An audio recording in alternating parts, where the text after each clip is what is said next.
So hand applique using freezer paper is another very popular method. In this case, if you're familiar with freezer paper, you know that on the one side we've got the regular paper and it's got this plastic coating on the other side. You can see kind of the shine. And because of this plastic coating, you can press it onto your fabric, either on the right or wrong side, and it will stick. And then it's very easy to peel off after you've finished working. So in this particular method, what we do is we cut out our shape. We've drawn our shape. We can draw a shape using our heart template. And cut it out of the shape and iron it onto the back of our fabric and cut out the fabric with a 1/4 of an inch seam allowance. We're going to clip only here, only this part right here. The rest is going to be left as is. Now, there are two ways to work with this technique.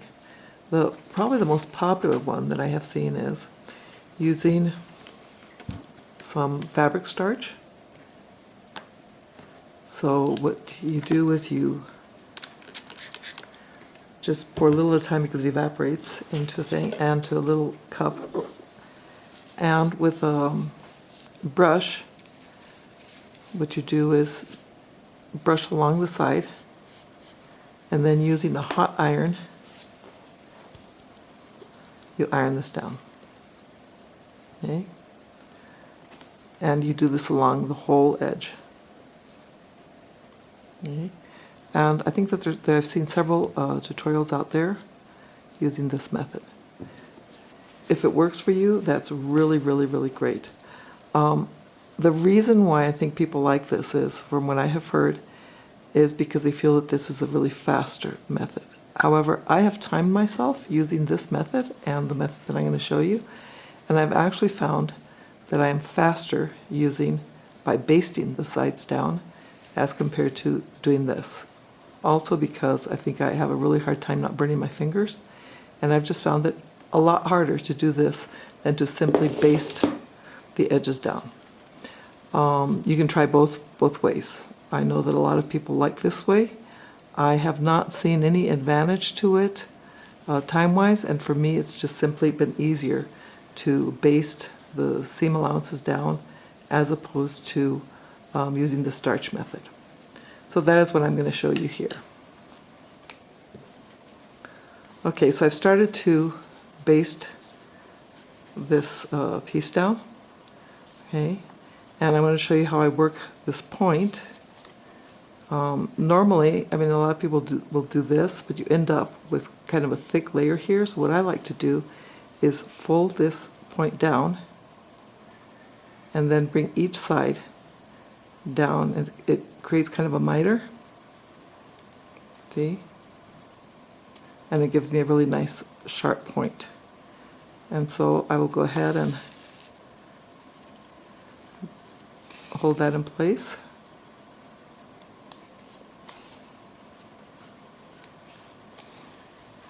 And then I will just continue to baste the shape down.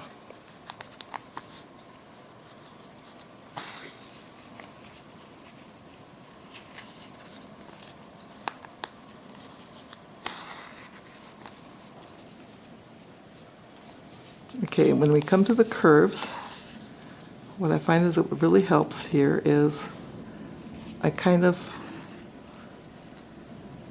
pull on the fabric so that it's really tight against the edge.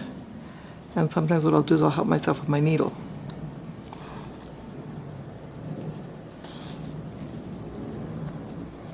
Like this.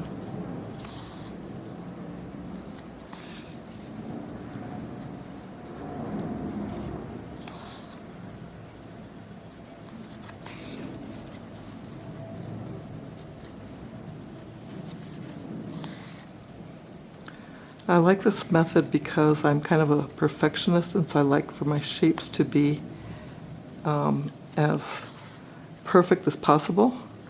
And so what I found that by working against the edge, okay, gives me really nice, especially with curves that are kind of, sometimes you get these little points on a curve. And I find that using this method really helps, using the edge of the paper. Also, the minute that I'm going to applique this down, that edge really does help me, like, see here? It looks like there's just a tiny little point, but as I applique it down, I can stick my needle in and get that edge really nice and in shape. Okay, so coming up to the valley here, this is the only point again where we will actually clip.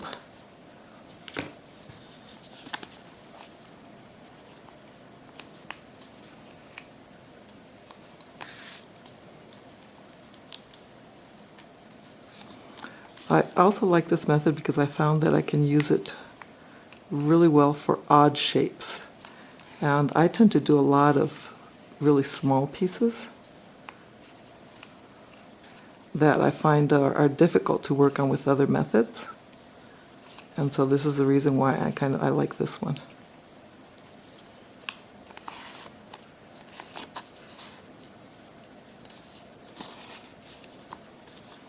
Okay, so you see that here we have kind of a weak spot. When I finish, I'm going to use a little bit of fray check right in that spot to make sure that it doesn't, that the threads don't unravel there. That's just before I applique the piece.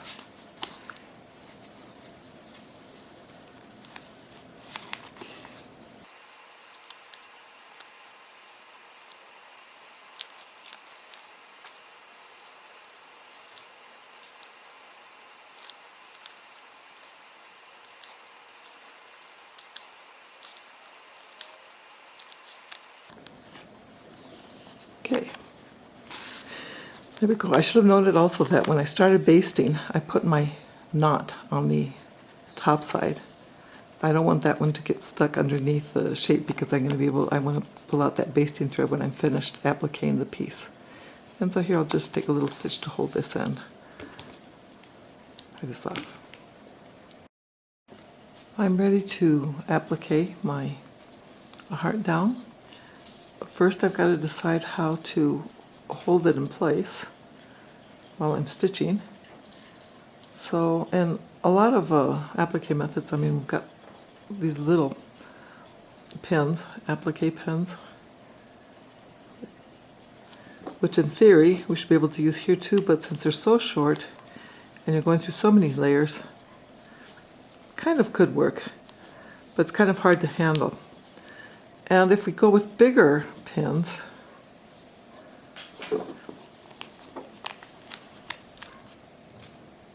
I have found that it kind of distorts shape. See here?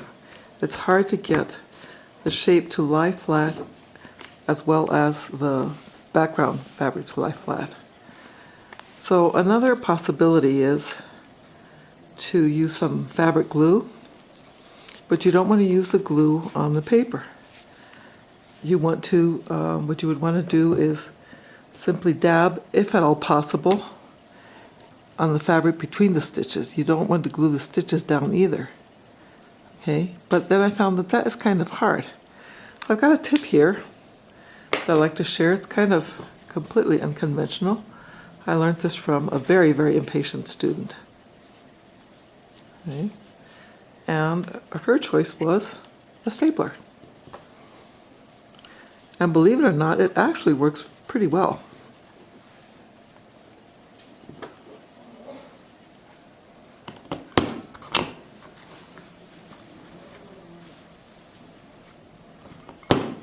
I put 3 little staples in there.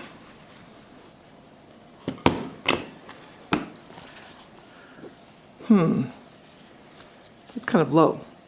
Now I am going to trim this after I finish. So I can choose to either remove the staples and move this up again, or simply when I finish, trim off the top part. And I think I'll leave it there for now. This works really, really, really well. And on 100% cotton fabrics, when you remove the staples, leaves no holes. It's the same as using a safety pin, excuse me, just a straight pin.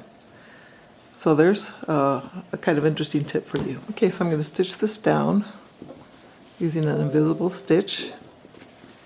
I'm going to use a yellow thread just to give you a contrast so you can see this, but you should always try to match the color of your thread to the color of the fabric, the applique piece that you are sewing on. So in this case, what I'm going to do is, although I like to always start kind of along the straight edge, I'm going to leave a little piece open here. So I'm going to start kind of right up in here. I'm going to just raise it slightly and stick my needle in through the edge of the piece. Okay. And then I'm going to try to keep this as straight as possible. So if you see the thread, I want to go down through the background fabric, kind of at the same point where the thread has come up in the applique shape. And then just advance a little bit, come up through the background fabric and through the edge of the applique piece. Keeping my thread straight, the angle straight, and so that I can put the needle in right next to where it came out through the applique shape. So down through the background fabric, up through both fabrics. Okay. And because of the paper, I mean, it's kind of like I'm trying not to catch the paper, just coming up through the edge of the folded fabric. And I find that with this method, I can actually stitch the piece down a little bit faster than I can with other methods. Basically because the shape is being held by the paper and the basting stitches. Okay, something else I forgot to mention was that I did apply a little bit of fray check at this point to make sure, because here there's only a couple of threads really that are turned under. Remember? So I put a little bit of fray check there to make sure that it doesn't fray as I come around. Other than that, this is just the basic stitch, and I'm going to use that stitch to secure my applique heart and sew it down, and I'm going to go around the whole shape until I get to about here. So I'm going to leave a little piece open here.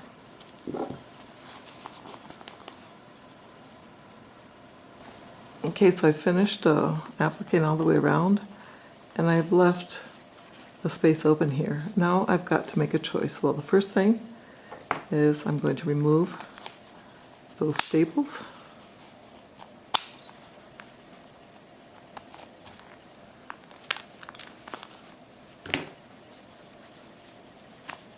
Okay.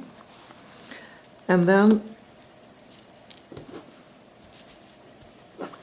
I can either remove my basting stitches and pull out the paper through this gap, or I can go ahead and finish appliquing the whole thing and then cutting out using like a 1/4 of an inch allowance around, cutting out the shape and pulling the paper from the back.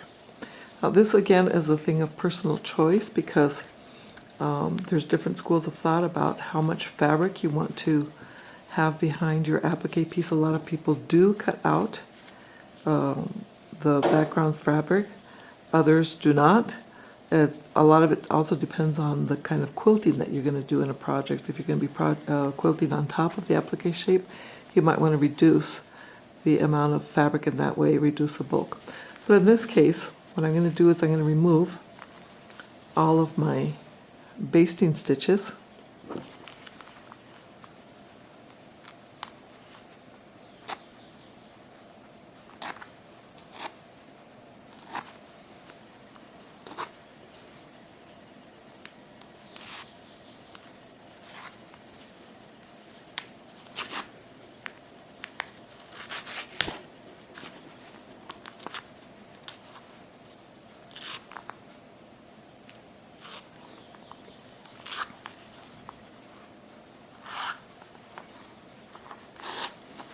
And now to remove the paper. So what I want to do first is, since this was ironed on to the back of this fabric, it's still kind of stuck on. So in order to loosen that paper, sometimes what I do is use a long pin, kind of loosen this, or also just use the tip of my scissors. So what I'm going to do is just open up here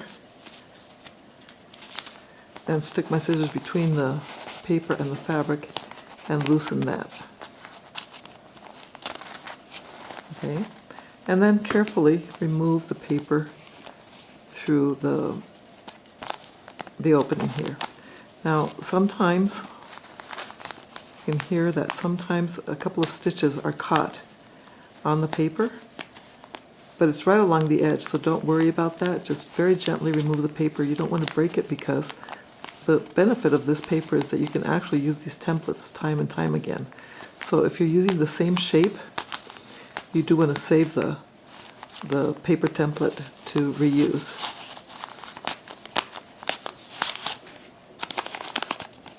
Okay.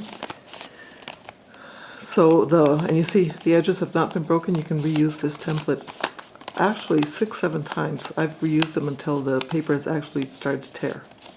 Okay. And then I can go ahead and finish closing the gap here and just finish stitching the piece down.